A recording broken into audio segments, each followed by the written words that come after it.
Saudara-saudaraku, kita bersyukur hari ini kita boleh bertemu kembali dan kita akan kembali merenungkan firman Tuhan. Kitab Kisah Para Rasul pasal 9 ayatnya yang ke-7 sampai 9. Kisah Para Rasul 9 ayat 7 sampai 9. Sebelum kita bersama membaca merenungkan firman Tuhan, mari kita memuji Tuhan dari Kidung Jemaat 260. Baitnya yang pertama, dalam dunia penuh kerusuhan, di tengah kemelut permusuhan, dan syair berikutnya. Dalam dunia penuh kerusuhan, di tengah kemelut permusuhan, datanglah kerajaanmu. Di gereja yang harus bersatu, agar nyata manusia baru, datanglah kerajaanmu.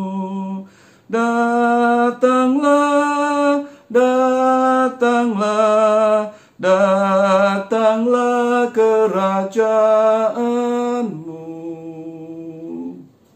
Mari kita bersatu dalam doa.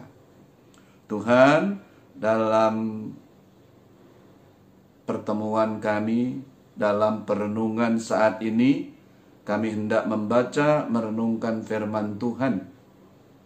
Kami mohon Engkau memberkati kami, sehingga kami dapat mengerti, kami dapat menjalankan firman-Mu, dan kami boleh bersuka cita senantiasa di dalam Tuhan.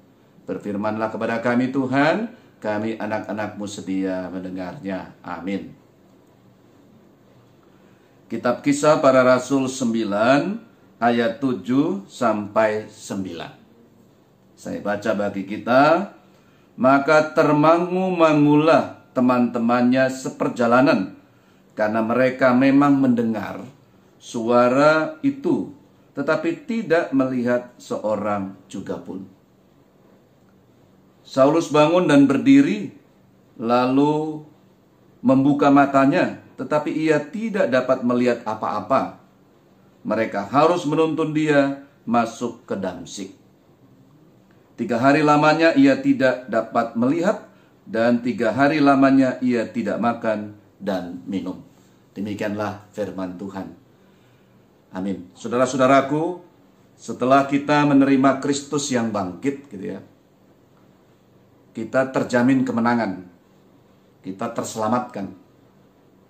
Terselamatkan dari cara hidup yang lama.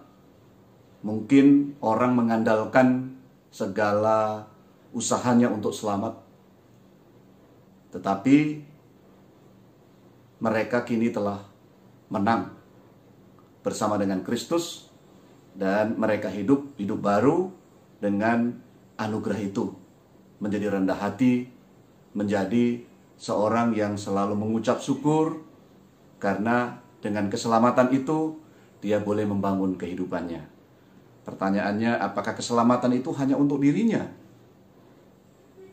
Tidak, keselamatan itu untuk yang lain.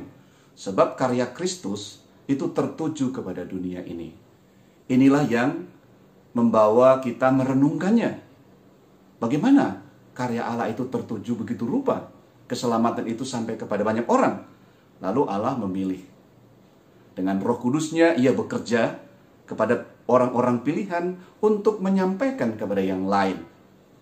Inilah dasar dari pelayanan Kristen, pemberitaan Injil kepada dunia ini. Orang dipilih, lalu diutus. Nah, kita bertemu dengan seorang Paulus. Kita akan khusus merenungkan pada ayat 7 sampai ayat 9. Ada proses ya. Kalau judul secara umum atau dari Lembaga Alkitab Indonesia itu diberikan judul Saulus bertobat ya, pasal 9 ayat 1 sampai 19. Nah, yang kita renungkan secara khusus ini adalah prosesnya. Jadi ada proses bagi seorang yang ditugaskan, dipilih dan ditugaskan untuk memberitakan keselamatan itu kepada yang lain. Berita inilah berita sukacita, karena sebelumnya orang berusaha dan belum pasti selamat. Begitu dia menerima Kristus yang menyelamatkan, begitu dia menerima Kristus dia selamat, bagaimana hidupnya itu membawa berkat bagi yang lain. Di situ dia rendah hati, dia membentuk diri, dia membangun masa depannya. Dia semakin berkualitas di dalam Tuhan. Jadi, dengan begitu, ini kehidupan yang menyukacitakan. Sebab kalau misalnya orang berjuang, orang berusaha untuk beroleh keselamatan, dengan ayat-ayat yang dia pakai, dengan aturan-aturan yang dia ikuti, belum tentu selamat. Seperti itu adalah berita yang berat sekali. Tetapi dengan Kristus yang bangkit, menang, maka jalan baru diperoleh. Jalan keselamatan itu, dan ini yang kita bawa kepada yang lain. Jadi kita membawa berita yang menyukacitakan itu. Nah, ada prosesnya. Dan kisah proses Paulus ini adalah sebuah pernyataan ya sebenarnya, bahwa tidak ada yang bisa menghentikan, tidak ada yang dapat menghentikan keselamatan yang tertuju kepada banyak orang, kepada dunia ini. Termasuk di situ adalah Paulus sendiri. Jadi Paulus tidak juga bisa menghentikan. Jadi walaupun Paulus itu punya latar belakang, dia memang ingin menghentikannya. Dia meminta surat kepada Mahkamah Agama untuk menangkapi orang-orang Kristen, tidak bisa menghentikannya. Jadi tidak ada juga seorang Paulus. Ini yang disampaikan oleh Lukas kepada Theophilus ya. Alamat dari kitab Kisah Para Rasul ini sama dengan kitab Lukas. Jadi dia mau mengatakan kepada Theophilus, kepada masyarakat, kepada dunia di Kekaisaran Roma khususnya waktu itu, dan tentu kepada kita semua, bahwa tidak ada yang bisa menghentikan. Upaya dari Paulus juga tidak bisa. Dan ini yang terjadi, bahwa Paulus pun harus mengikuti. Jadi dibalik yang biasanya menghambat, dia justru dipakai untuk itu. Lalu apa yang terjadi? Lingkungannya heran bahwa hal itu yang terjadi. Bahwa Tuhan Yesus sendiri yang datang kepada Paulus. Paulus menghentikan, Tuhan Yesus mengatakan tidak. Jadi, kamu menganiaya aku, Paulus. Tapi Tuhan Yesus menangkap dia, gitu ya. Lalu teman-temannya jadi termangu-mangu, heran gitu ya. Tapi seperti itulah, bahwa tidak ada seorang pun yang bisa menghentikan. Ini yang pekerjaan yang mengherankan lingkungan. Karena memang ada proses di Paulus berhubungan dengan lingkungan. Paulus ini, gitu ya, ayatnya yang ke-7 saya bacakan bagi kita. Maka termangu-mangulah teman-temannya seperjalanan, karena mereka memang mendengar suara itu, ya, suara yang memanggil Paulus di ayat sebelumnya itu ya, tetapi tidak melihat seorang juga pun. Jadi di sini proses ini menjelaskan kepada kita bahwa otoritas dan hikmat itu ada pada Tuhan dalam pemberitaan.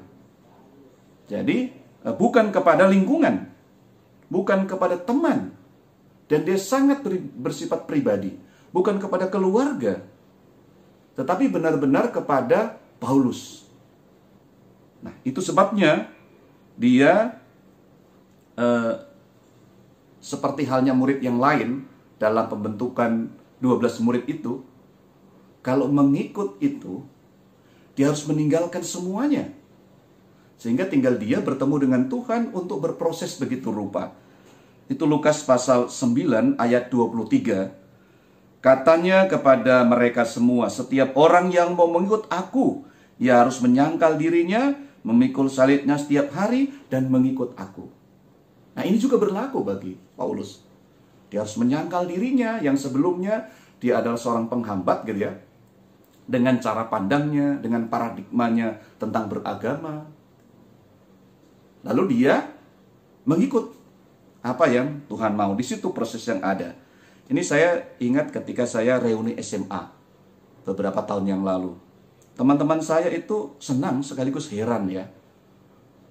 Mereka senang saya menjadi pendeta. Temannya. Itu baik yang non-muslim maupun yang muslim. Juga teman saya itu hanya dua agama, Kristen dan Islam. Mereka senang sekali. Tapi sekaligus heran. Mereka senang karena temannya seorang pendeta. Mereka bisa bercakap-cakap bersama-sama gitu ya. Begitu rupa. Lalu mereka heran karena saya juga mendapatkan tawaran yang banyak waktu itu, baik dari Pemda maupun dari perusahaan minyak di Balikpapan. Nah, singkat cerita, mereka memang heran dan mereka termangu-mangu. Itulah ya. Itulah yang terjadi. Tetapi yang berproses adalah saya. Nah, saya harus berproses begitu rupa. Sehingga saya benar-benar dapat memperoleh kesempatan yang besar untuk menjadi seorang pelayan. Seperti itu juga bagi saudara. Ketika kita menerima Kristus, gitu ya, Dia menyelamatkan kita, kita juga dipilih, dipanggilnya, diutusnya. Mungkin kita tidak di persekutuan gereja ya sebagai pendeta atau sebagai majelis, tapi kita bisa dipakai Tuhan dengan kita adalah pelayan Tuhan di perusahaan tertentu. Nah, di situ orang bisa termangu-mangu karena prosesnya ada pada kita yang di perusahaan itu. Bahwa di sana juga harus merasakan keselamatan yang tertuju kepada mereka, itu hak mereka. Dan kita yang dipilih di perusahaan itu, kita juga membawa keselamatan itu. Jadi itulah, ya, kita tidak bisa sendiri. Tapi ketika kita diproses begitu rupa, prosesnya dalam rangka kita membawa keselamatan itu. Ayatnya yang ke-8.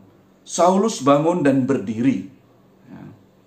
Dan membuka matanya, tetapi ia tidak dapat melihat apa-apa. Mereka harus menuntun dia masuk ke Damsyik. Saya arahkan ke kata Damsyik ya. Damsyik, Damaskus ya. Kalau di peta itu di wilayah utara dari Israel ya, ratusan kilo, 200-an atau lebih begitu ya. Nah, berarti kekristenan itu tidak bisa dibatasi gitu kan. Tetapi untuk keluar, bukan hanya di wilayah Israel. Nah, Paulus berapi-api untuk sampai ke sana juga gitu loh. Memang berita Injil itu dia juga bukan untuk Israel saja. Ibarat sebuah panah, memang dimulai dari Israel tapi dipanahkan keluar gitu. Dipilih untuk melesat jauh ke depan.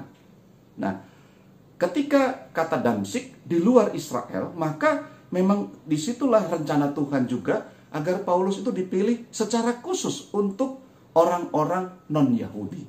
Atau dia lebih terbuka kepada yang lain. Dia memperhatikan sisi-sisi lain. Dan itu luar biasa, Bapak Ibu Saudara-saudara. Dan itulah yang kita mengerti bahwa bukan hanya tidak dapat dicegah atau tidak bisa dibatasi oleh orang ya, tetapi malah dipakai untuk terus keluar jauh seperti panah tadi. Jadi Paulus menjadi pemberita Injil ya untuk orang-orang non-Yahudi. Secara khusus tentu dia juga melayani orang Yahudi, tapi secara khusus pikiran, perasaan, tindakan dia lebih ke semua wilayah kekaisaran Romawi. Dan itu kebahagiaan tersendiri. Karena Paulus bisa terus bekerja seperti itu. Dia dibutakan gitu ya. Dia tidak dapat melihat apa-apa.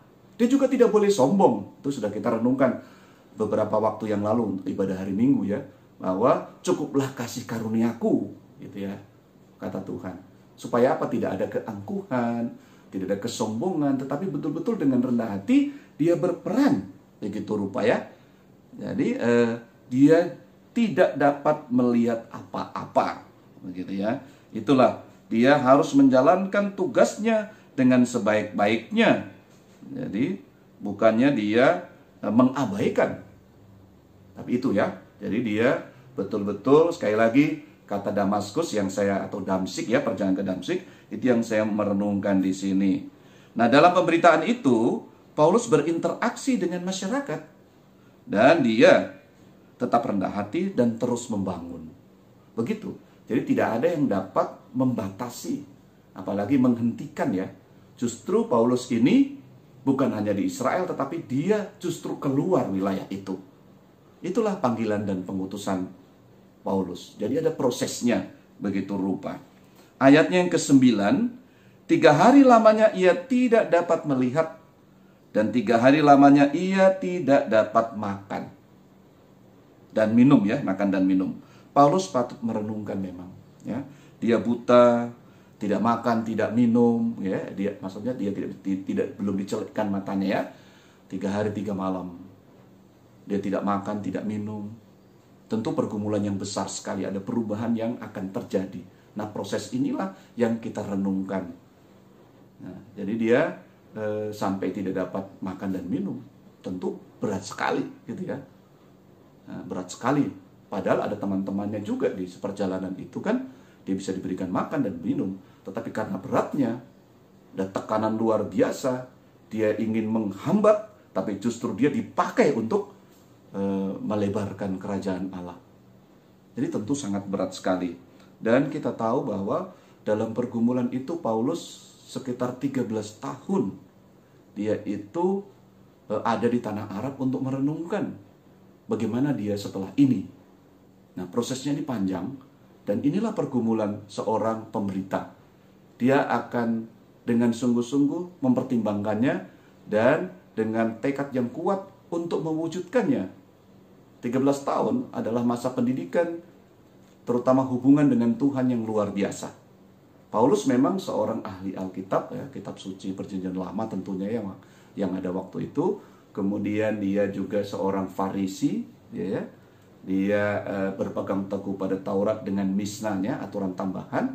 Jadi ketat sekali, tetapi dia juga berproses begitu rupa. Dia mempunyai guru yang namanya Gamaliel kan. Nah, yang memang lebih terbuka. Nah, seperti itu. Dia berproses begitu rupa, dan kini dia harus bergumul juga gitu loh. Karena begitu dia menerima ini, dia kan bekerja untuk menyampaikan firman Tuhan menjadi berkat. Nah, kadang-kadang Bapak Ibu Saudara-saudara, ada orang yang merasa bahwa tidak perlu seperti itu. Yang penting kita bawa kesenangan. Bukan ya. Panggilan dan pengutusan kita adalah benar-benar membawa diri kita. Karena itu kita tidak usah menghakimi siapapun. Kita masing-masing berproses dengan cara kita. Ini Paulus ya. Ini Paulus ada 13 tahun dan dia begitu rupa membangun kehidupannya di dalam Tuhan. Itu kitab Galatia 1 ayat 17 ya, yang menyatakan bahwa dia ke tanah Arab ya, setelah dilihat dengan baik memang 13 tahun ya.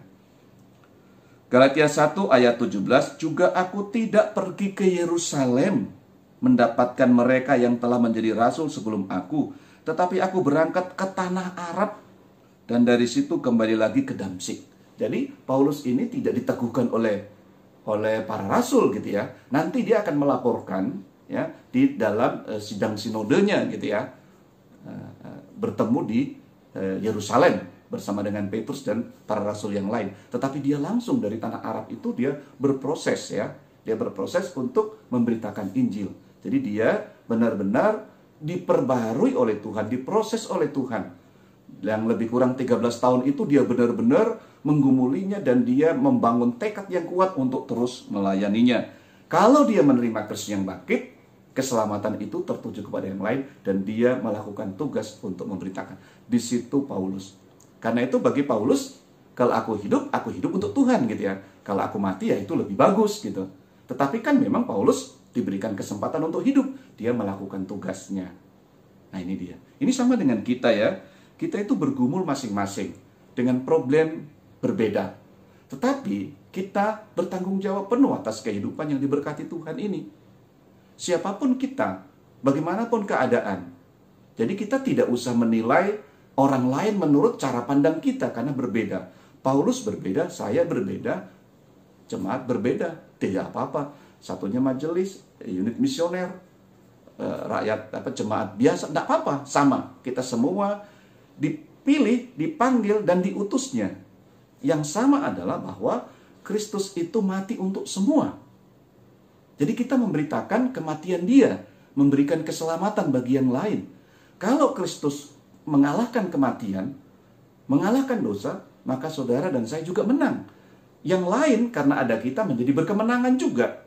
Jadi kita membawa kehidupan yang berkemenangan. Ada proses dalam kehidupan kita. Rasa iri juga sudah mulai terkikis ya. Karena kita malah justru memberikan yang terbaik kepada yang lain. Jadi kita tidak ada lagi rasa iri, dengki, itu udah jauh ya, karena kita berproses di dalam Tuhan. Paulus justru menjadi berkat bagi bangsa-bangsa, bagi yang lain. Inilah sebabnya kita bersyukur, bersukacita bahwa kita sangat berharga, diberkati Tuhan, dilibatkan oleh Tuhan, dan kita terus berproses dan membawa orang lain berproses untuk benar-benar hidup sebagai pemberita Injil sukacita, Injil keselamatan bagi yang lain. Sukacitanya di mana? Tadi saya sudah jelaskan ya, bahwa kita bersukacita itu karena kita tidak lagi berusaha untuk selamat, karena nggak yakin sepenuhnya bisa. Ya, bahkan Paulus bilang, kalau dia mau melakukan yang baik, ternyata yang jelek juga dia bisa lakukan. Roma pasal 7 ayat 19. Jadi tidak jamin gitu ya, kalau kita seperti. Nah begitu kita menerima Kristus, menyelamatkan kita, kita terjamin selamat. Hidup kita tinggal di prosesnya dalam penyelamatan kita. Yang hidup lamanya kita diakhiri menuju kepada kehidupan baru digembleng. Bahkan kita membawa ini kepada yang lain. Yang kita bawa adalah keselamatan, sukacita, kabar gembira. Kabar mereka dipastikan menerima Kristus selamat. Jadi mereka bisa berproses begitu rupa, bertemu dengan Kristus, dan mereka beroleh keselamatan. Luar biasa. Karena itu selamat terus berproses di tengah dunia yang penuh dengan kekacauan. Seperti nyanyian tadi ya. Datanglah kerajaanmu, pakailah aku, pakailah kita.